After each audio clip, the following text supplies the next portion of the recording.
Hey guys, Jack here. Welcome back to the channel. Hope you're doing well. This is a quick and simple video showing how to install a nano SIM card into the new Samsung Galaxy Z Flip 4. All you need for this process is a SIM ejection tool, which should come in the box. But if you don't have one to hand, you can use something like a paper clip. So all you need to do is take your Flip 4, and for this we're going to go ahead and unfold it. And you can have the phone powered on or off.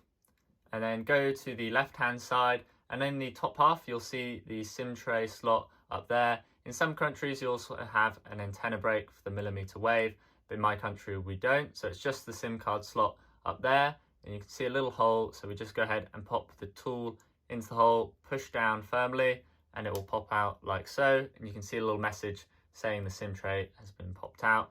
Go ahead and pull the tray out, and it will say on the tray top. So hopefully you can see just there. So you want to keep that facing up. Take your SIM card, and with the contacts facing down, go ahead and pop it in. It will only go in one way because it does have a little notch.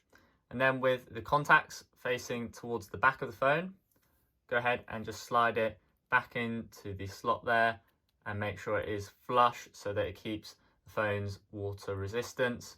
And we should see in a second we have signal, so we've got VoLTE and 1 bar of signal. So that's how you install a SIM card into the new Samsung Galaxy Z Flip 4. If you have any questions or problems, do go ahead and post a comment down below and I'll get back to you as soon as possible. If you found this video useful or enjoyable, please hit that like button. It really helps out the video and the channel. And if you're new, consider getting subscribed over here on the left. Thanks for watching, guys, and I'll see you in the next video.